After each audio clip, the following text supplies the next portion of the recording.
Ang pagbabatayan po ng salita ng Diyos ay nasa Deuteronomy chapter 31 verses 1 to 23. At babasahin ko po sa ano na nga yung version pa? Abab, ang bagong Biblia. Si Moses ay, verse 1. Si Moses ay nagpatuloy sa pagsasalita ng mga salitang ito sa buong Israel. Kanyang sinabi sa kanila, "Ako 120 taon na sa araw na ito. Hindi na ako makalalabas-pasok at sinabi ng Panginoon sa akin, huwag kang tatawid sa hordang ito. Mauuna ang Panginoon mong Diyos at kanyang pupuksain ang mga bansang ito sa harapan mo at iyong aangkinin. Si Josue ay mauuna sa iyo gaya ng sinabi ng Panginoon. Gagawin sa kanila ng Panginoon ang gaya ng ginawa niya kina Sihon at Og, na mga hari ng mga Amoreo, at sa kanilang lupain na kanyang winasak. Ibibigay sila ng Panginoon sa harapan mo at iyong gagawin sa kanila ang ayon sa lahat ng utos na aking iniutos sa iyo. Kayo'y magpakalakas at magpakatapang. Huwag kayong matakot ni masindak sa kanila sapagkat ang Panginoon mong Diyos ay humahayong kasama mo. Hindi kanya iiwan ni pababayaan." At tinawag ni Moses si Josue at sinabi sa kanya sa paningin ng buong Israel, "Ikaw ay magpakalakas at magpakatapang sapagkat ikaw ay maglalakbay na kasama ng bayang ito patungo sa lupaing ipinangakong ibibigay at ipapamana ng Panginoon sa kanilang mga ninuno. Ang Panginoon ang siyang mangunguna sa iyo. Siya isa sa iyo, hindi kanya iiwan ni pababayaan. Huwag kang matakot ni manlulupaypay." Sinulat ni Moises ang kautosang ito at ibinigay sa mga pari ng mga anak ni Libay na nagdadala ng kaba ng tipan ng Panginoon at sa lahat ng matatanda sa Israel. Iniutos sa kanila ni Moises sa katapusan ng bawat 7 taon sa takdang panahon ng taon ng pagpapalaya sa pista ng mga tolda. Kapag ang buong Israel ay haharap sa Panginoon mong Diyos sa lugar na kanyang pipiliin, ay iyong babasahin ang kautosang ito sa harapan ng buong Israel sa kanilang pandinig. Ipunin mo ang mamamayan, ang mga lalaki, mga babae, mga bata, mga tayuhan na nasa loob ng iyong mga bayan upang kanilang marinig at upang sila ay matutong matakot sa Panginoon mong Diyos at isagawa ang lahat ng mga salita ng kautosang ito. At upang ang kanilang mga anak na hindi nakakaalam nito ay makarinig at matutong matakot sa Panginoon ninyong Diyos habang kayo'y nabubuhay sa lupain na inyong parorooran na inyong tatawirin sa Hordan upang angkinin. Sinabi ng Panginoon kay Moses, nawala. Verse 14, sinabi ng Panginoon kay Moises, "Malapit na ang mga araw na ikay mamamatay. Tawagin mo si Josue at humarap kayo sa toldang tipanan upang siya'y aking mapagbibilinan." Sina Moises at Josue ay humayo at humarap sa toldang tipanan. Ang Panginoon ay nagpakita sa tolda sa isang haliging ulap at ang haliging ulap ay tumayo sa pintuan ng tabernakulo. Sinabi ng Panginoon kay Moises, "Ikaw ay malapit ng mamamatay na kasama ng iyong mga ninuno. Ang bayang ito ay babangon at makikiapid sa mga di kilalang Diyos sa lupain na kanilang paroroonan upang makasama nila. At ako'y tatalikuran nila at sisirain ng aking tipan na aking ginawa sa kanila. Kung magkagayoy, ang aking galit ay mag-aalab laban sa kanila sa araw na iyon.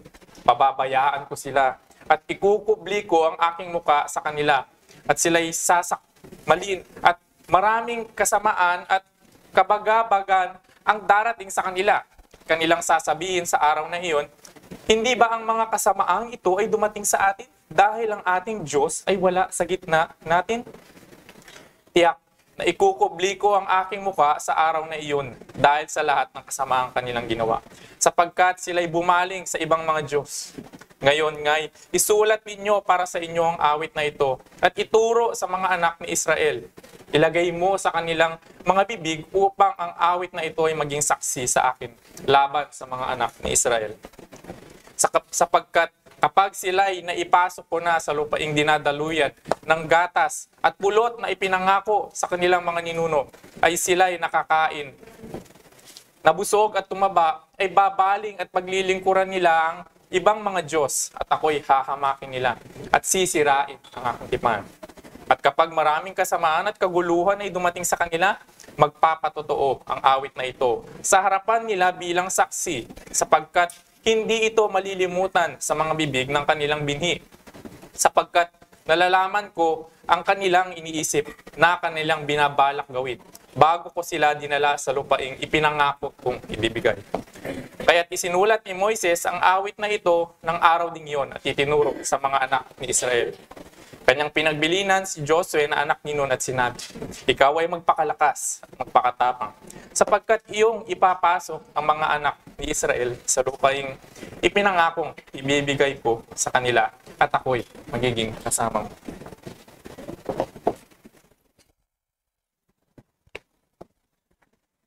There is a military ceremony na kung tawagin ay guard mounting, kung saan dito ay nagpapalit ang mga bantay. Ginagawa ito kung tapos na yung oras ng duty mo at dumating na yung papalit sa iyo. Halimbawa, sa luneta, yung mga nakatayong nagbabantay doon, kung napuntahan nyo nito, sila yung nagpapalit between 4 p.m. to 5 p.m. Merong script at sequence of action na sinusundan. Yung ginagawa nila. Hindi lang yan, nagtayo sila at nag-usap. Meron itong may black and white o kasulatan to may guide na sinusundan. At sa loob ng training, matindi na ang pinagdadaanan para matutunan ang guard mounting. Dahil sa bawat mali sa script na sinusundan, pwede silang parusahan. Kaya may konting kahirapan kapag tamad o mahinang magkabisado. Baka buong oras ng duty ay imbes na nakatayo ka at nagbabantay, maaaring gugulin mo yung time na yun para mag-exercise. At hindi ka pwedeng magpahinga kung gaano katagal mo gusto pag napagod ka. Maaaring dalawang malalim na hininga at tuloy na naman. And I think the point of this punishment ay para mabilis maitanim sa isipan kung gaano kahalaga na maipaalam mo dun sa papalit sa iyo yung mga kailangan niyang malaman. Dahil kung may hindi siya malaman, dulot ng iyong pagkukulang, maaaring buhay ang maging kapalit. Mas madali kasi yung pagtapos na yung trabaho natin ay, di ba? Tapos na akong ma-stress, bahala na siya. Aalis na ako. But to everyone, it is our duty to the organization we belong to give advice sa mga technical na ginagawa para mapadali yung trabaho or any relevant information. Baka may darating pala na tao at hindi mo siya maabisuan. Or at least, but the greatest we can do is to give words of inspiration, of encouragement, and motivation. Kaya ang kabanatang ito na ating binasa ay puno ng encouragement at mga pagpapaalala. Ito ang tagpo kung saan ipapasa na ni Moises ang responsibilidad kay Joshua. So my title for this morning is the Moses' final words in the commissioning of Joshua. And my message is this: God is full of goodness to man, even when they are undeserving. Puno ng kabutihan ng Panginoon sa atin, kahit na hindi tayo karapat-dapat. Kaya ang una nating titingnan ay the words of inspiration. Okay. Basahin ko na lang ulit yung verse 8 and 23, which is the most familiar sa atin. Similar lang sila. Magpakatatag ka, huwag kang matakot, sapagkat ang Panginoon mong Diyos ay kasama mo. At ang kanyang tapat na pag-ibig, hindi pa nabasa ko. Verse 8, ang Panginoon ang siyang mangunguna sa iyo. Siya'y sasa iyo, hindi kanya iiwan ni pababayaan. Huwag kang matakot ni manlupaypay. Pagdating sa verse 23, dinagdagan niya, para kay Joshua, sinasabi niya, dinagdagan niya nung sa dulo na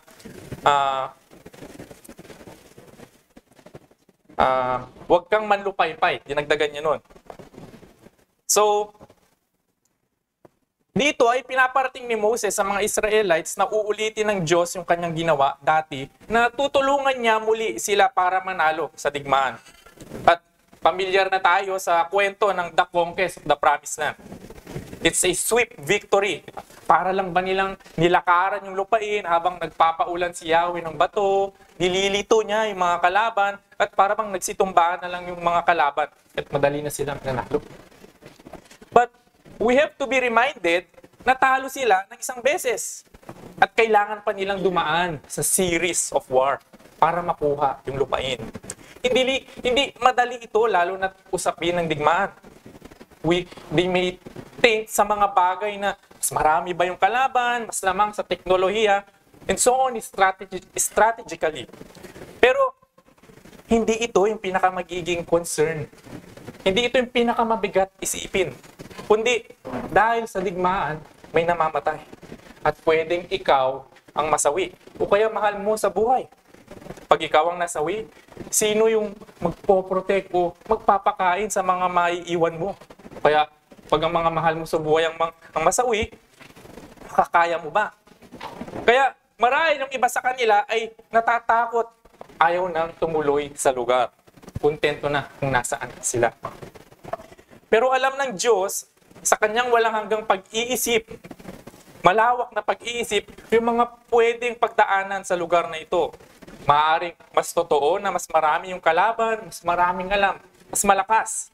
Gayunpaman, no matter what the situation is, nagbitaw ng salita ng Panginoon. Ibibigay niya sa mga tao niya ang pagkapanalo. His country will succeed. Kaya sinabi ni Moses sa kanila, ang Panginoon mong Diyos ay umahayong kasama mo. Hindi ka niya iiwan, di pababayaan. Huwag kang matakot, di manlupaypay. At itong mga talatang ito, hindi lamang siya para sa mga Israelites na kausap ni Moses at this time. This is universal para sa bawat mananampalataya na humahanap ng lakas sa Panginoon. May iba na life verse ito, ganyan. At ako, kaya ito ang aking napili. Ito ang mga talatang nagpalakas sa akin sa training.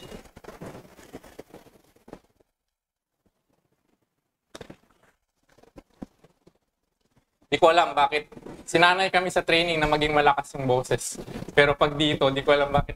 Nagagasgas pa rin.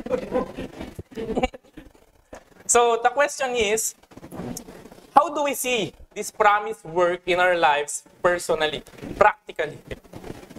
Napapatunayan ba natin totoo ito sa tuwing nakakatanggap tayo ng mga bagay na may malaking halaga?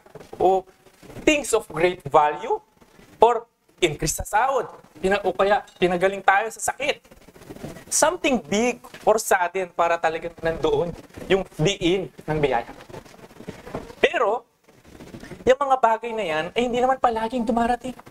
Dahil hindi naman pinangako ng Diyos na lagi niyang ibibigay yung mga pangarap natin, success in our careers. Hindi niya pinangako na palagi niya tayong pagagalingin sa sakit.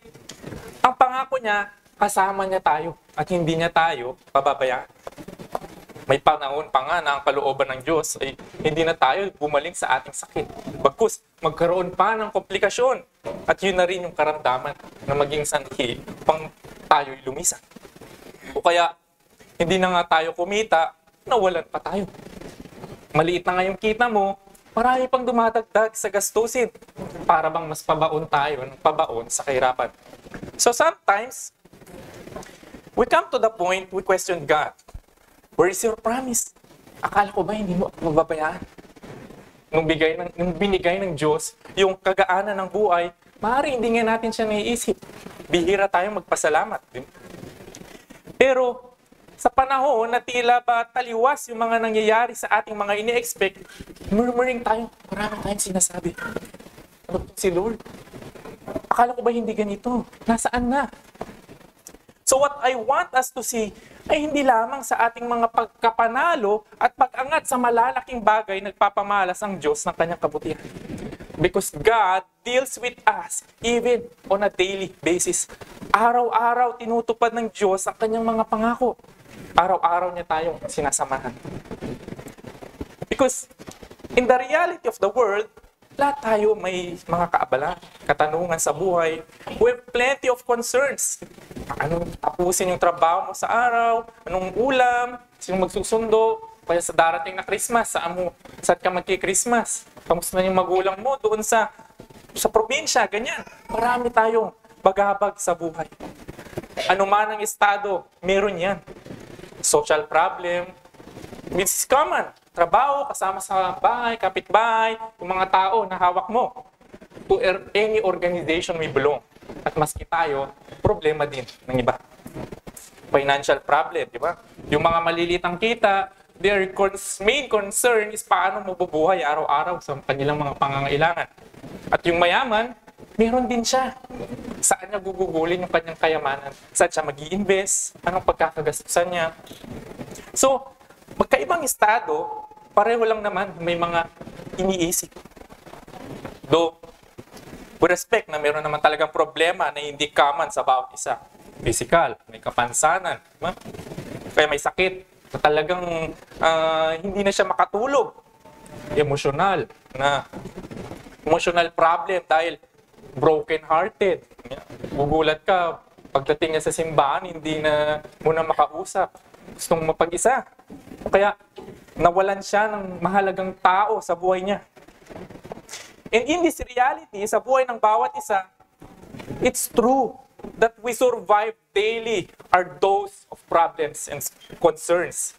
And that is already enough to prove God's goodness. Gigising tayo, may makakain, spend the next few hours of our lives. Pero kakatanghalian. At sa kauli-ulian ng araw, tayo'y nakakapagpahinga. Maya-maya, uwian na. At may time na naman tayo para sa ating mga sarili at pamilya. We are all the same, having our own source of enjoyment, the different set of struggles. But at the end of the day, parehong nagkaroon ng kasiyahan at nakapagpahinga. Natapos ang araw na nakakasurvive tayo.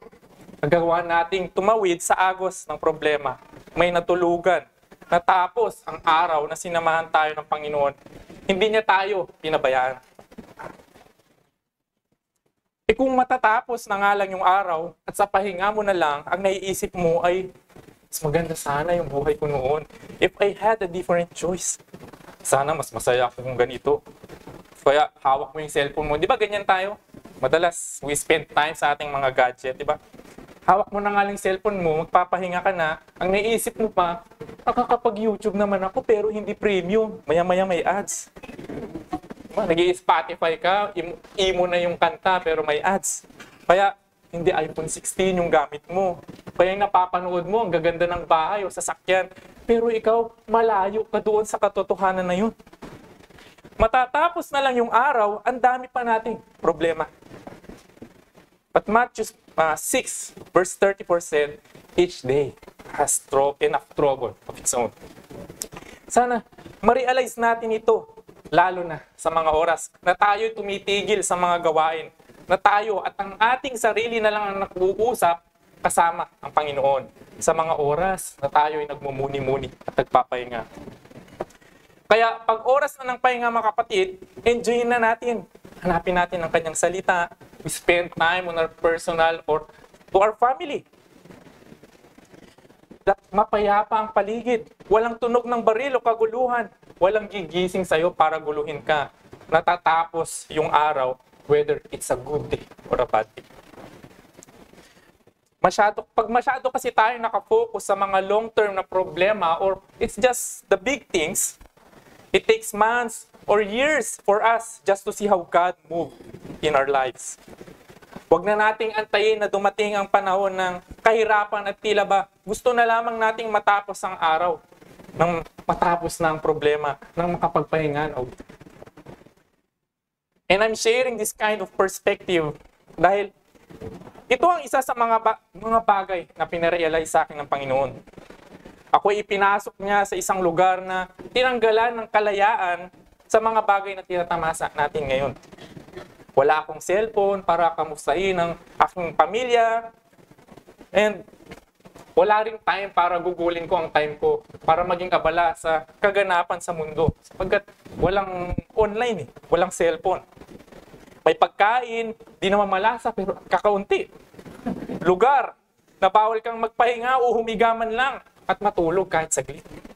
May tulog ka nga sa gabi pero 3 o 4 na oras lang. Mayroong pang gigising sa iyo. Manggugulo. inayos mo yung sapatos mo, sisipain. O kaya, magigising ka sa kalagitnaan dahil gumalaw yung katawan mo, natutulog ka, pero nagkakrabs na pala yung paa mo dahil sa sobrang pagod. Bawal tumayo ng tuwid, kundi dapat nakaliyad.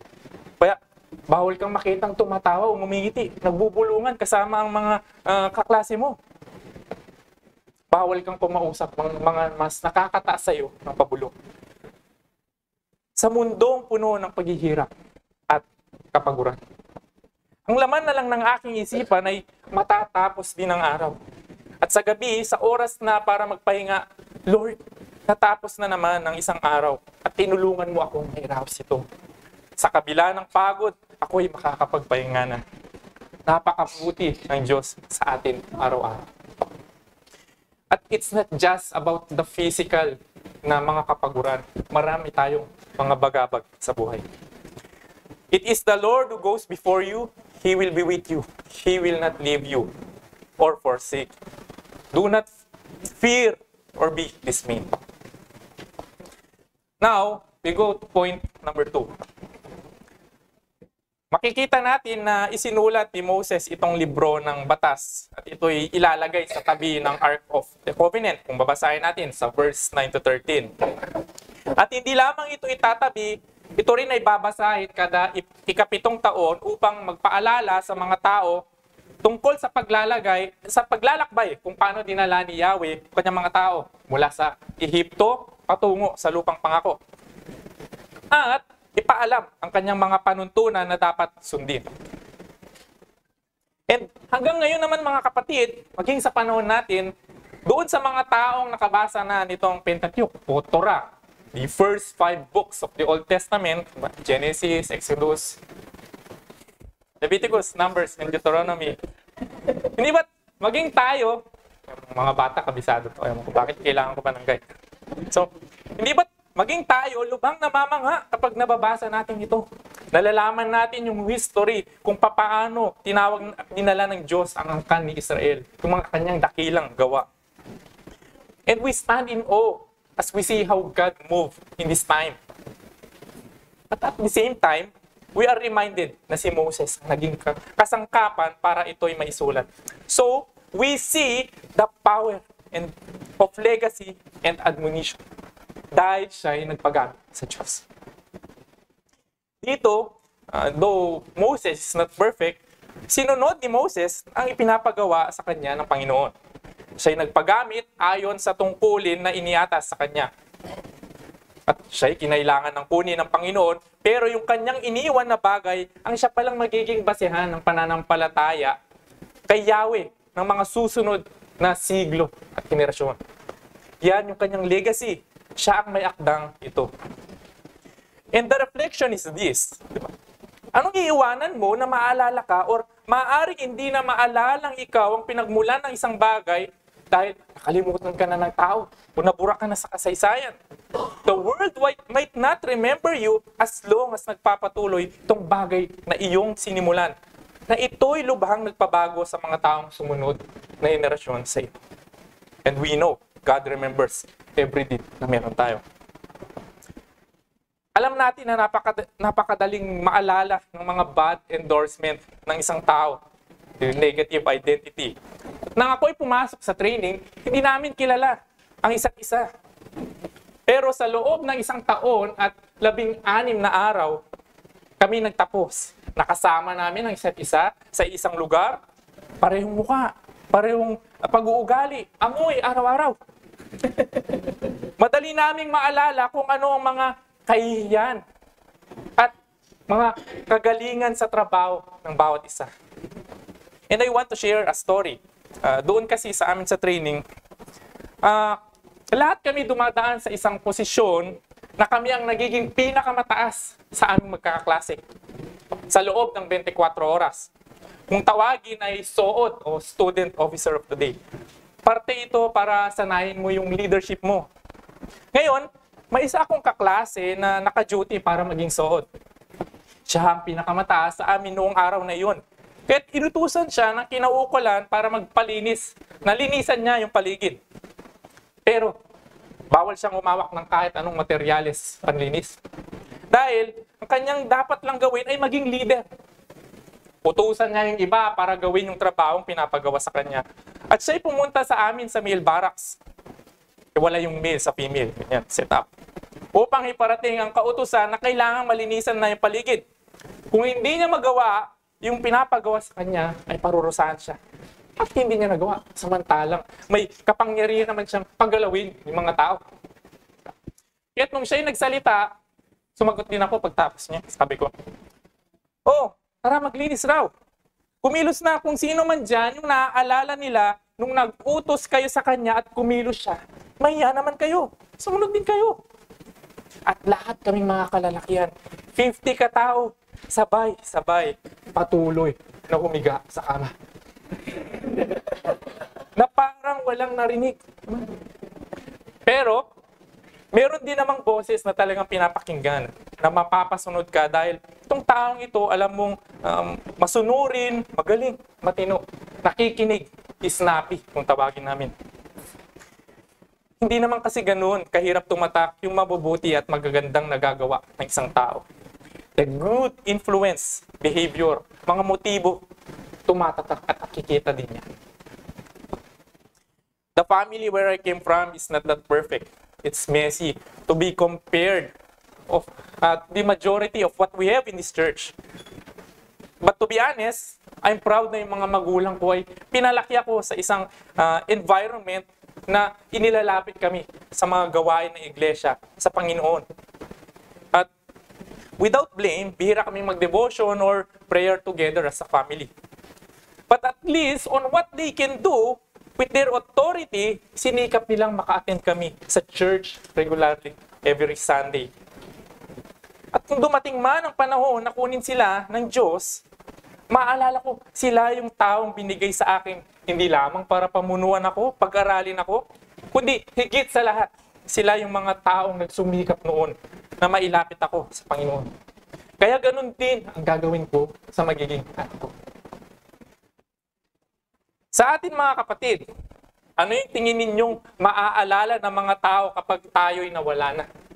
Maaring hindi man tayo influential sa libu-libong tao, pero sa mga nasasakupan natin, sa ating kapamilya, mga tao na nasa baba natin, anong maalala nila? Yung bang mga pag-e-emote natin sa Twitter? Pag sinearch nila yung pangalan mo sa Google, yun ba? Yung mga dance steps mo sa TikTok, kaya mga travel adventures. These are good things, mga kapatid. But remember, yan ay pansamantala lang.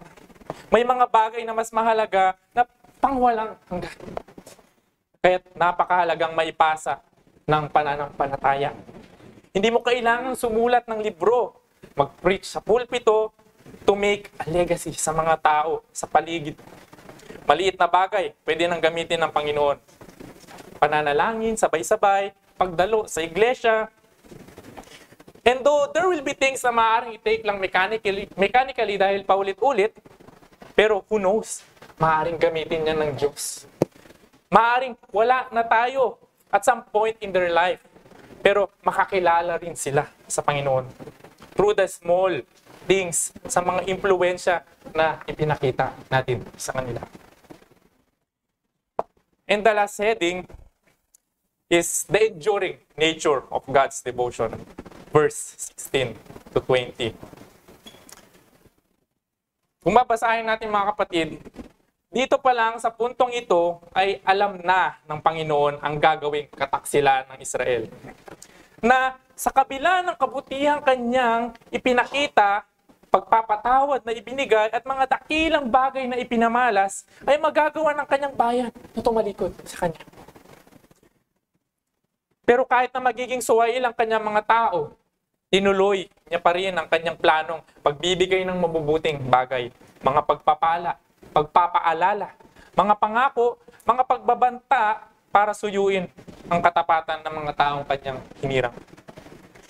Napakahabang pagpapasensya at pag-ibig upang tanggapin at patawarin niya muli sila sa kabila ng paulit-ulit at nakataksilang pinaggagawa ng kanyang mga tao. Kaya ang tanong, bakit pa niya tinuloy yung mga plano niya para sa mga taong ito kung alam niya una pa lang lulukuhin na siya? Pwede sanang binura na niya yung mga taong ito dahil masasama sila, matitigas ang ulo. O kaya, sa ibang lipi na lang siya nakipagtipa sa mga Pilipino. Di ba? At hindi ba makapangyarihan siya? Bakit hindi niya dinisenyo, prinogram tayong mga tao na talagang mag-comply bawat sa utos na ibinigay niya? Para wala na siyang problema. And my answer is this. Sa pagpasok ko sa training, sa military training, malaking bagay ang napagtanto ko tungkol sa pagpapasunod ng mga tao, lalo na pag binigyan ka ng otoridad. Merong dalawang klase ng leader. Una, yung tinatawag naming magan. At yung isa ay yung hindi magan. Pag sinabing magan, this is the tyrant kind of leader. Sa dictionary, someone who uses power to oppress people. Alam niyo mga kapatid, kapag itong klase ka ng leader, madaling magpasunod ng tao pag magan ka. Napaka-effective. Kaya sa oras ng trabaho namin, sinong gustong magtatak ng bag, uupo ka lang, magsusulat, lalagyan mo ng pangalan, maraming magtataas. Ngayon, mayroong darating. Sinong gusto nang magtrabaho na magpala ng balde dun sa ilog at dalhin dun sa construction site? Walang magtataas. Walang may gusto ng trabaho. Samantalang ikaw, nung panahon na nasa bababang level ka pa lang ng organisasyon, pinagdaanan mo lahat ng hirap dyan. Kaya may inis ka. Nasa mataas na posisyon ka na at optional na lang sa iyong magtrabaho, magpakahirap. Kung gusto mo, mag-utos ka na lang. Sila, ayaw. Mga choosy. Anong gagawin mo? Walang may gusto. Ito ang ginagawa namin, kung tawagin, ay role-playing. Sinong gustong magtrabaho sa construction? Walang tataas. Ngayon, kahit hindi ganun yung personalidad mo, you have to make it na ganun nila ikaw makita. Oh, walang gustong magtaas. Sige, doon tayo, magpapawis. Doon tayo sa makaya, gumulong-gulong. Sinong gusto ng ganun? Matatakot sila. Kaya sila gusto nang magtrabaho. E paano kung hindi na nagro-roleplay yung leader na yun kasi yun na pala talaga yung kanyang personalidad. Yun na yung ugali niya. Baka pagpasok pa lang niya sa kwarto nyo, wala pa siyang sinasabi, magtataas na ng kamay. Hindi naman pala trabaho yung hinahanap niya, pero lahat kayo gustong magtrabaho. Di ba? Ang daling magpasunod. Nang hindi ka makakarinig ng pag-angal, nakangiti pa. Pagpasok mo pala. Mapapasunod mo sila sa kumpas ng iyong daliri. Diba? Ganyan. You inject fear into their minds. Takutin mo sila, saktan para sumunod. Show them no mercy. Punish them right away. Napaka-effective ng leadership na ito. Ibig sinasabing ganito yung ginawa ko mga kapatid. Yung mga ganitong klase ng leader, sila yung nakaharap ng mga tao. Pero pag nakatalikod, wala na yung respeto ng mga tao. Malayo ang puso sa kanila. At doon, sa hindi magaan, sila yung klase ng leader na may puso, habag. Kinakausap yung mga tao pag sila'y may pangangailangan. Kapag nalulumoral yung kanilang tao dahil sa hirap, pagod at gusto nang sumuko, nandyan sila para palakasin. Nandoon sila sa oras ng trabaho, nagpapatawa, papamerienda kung may pera pa, ganyan. Kasamang nagtatrabaho sa mabibigat na gawain, nagbubuhat din siya, nagpapala, pinaparamdam niya, nakasama niya sila. Kaya mabigat man na gawain, gumagaan. At kung meron mang pagkakamali, yung mga taong nasa baba niya, kaya niyang magpamalas ng habag. Dumaan din ako dyan, hindihan ko. Kaya next time, alam mo na, kaya magpahinga ka muna. Diba? At kung kaya niyang magpamalas ng habag, kaya niya ring maningil. Kaya niyang malasin ang isang tao dahil sa laki na ng kayabangan na namumuo sa puso, na sa kabila ng kanyang kabaitan, umaabuso na. Sa oras na siya'y maningil, baka may sasagot. Pero, ito rin pala yung mga leader na mas naghagawang suwayin ng mga nasa ibaba compared dun sa maga. It doesn't follow pala na kapag ganito kang leader, rerespetuhin ka kaagad ng mga tao. Yung iba, kakayanin ka, nagtatrabaho sila, pero tatamad-tamad. Kaya naman nila magtrabaho, pero sasabihin nila, yung paako ko, Ganito kasi, samantalang yung iba may paltos na nga. Masigla pa rin. Sila, yung mga leader na minsan pinipili lang ng mga tao dahil sa mga benefits. Madali yung trabaho, may nagpapakain, may kalayaan. Dahil mas nagiging relax yung tao at mapag-abuso kung mabait, kung madalas nagpapakita ng kabaitan yung mga ganitong leader. And maybe, this is really the nature ng mga tagasunod given their free will at hindi napapakitaan ng oppression. In reflection, ang Panginoon nating Diyos, alam natin kung anong klase siya ng leader sa ating buhay.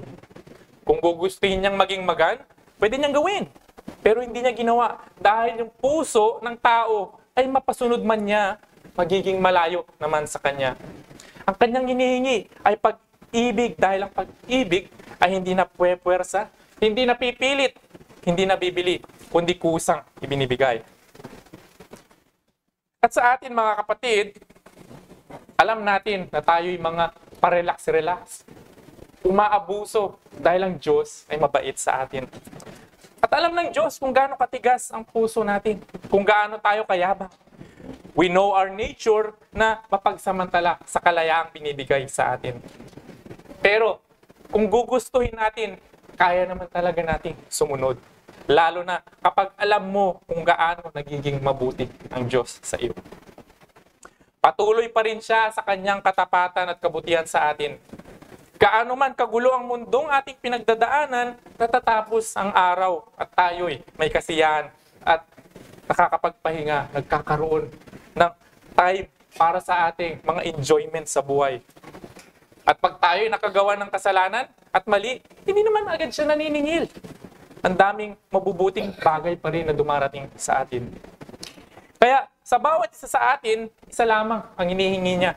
Yun ay ang inyong pananampalataya sa kanyang ginawa doon sa krus ng Kalbaryo upang tayo'y mapawalang sala sa ating mga kasalanan.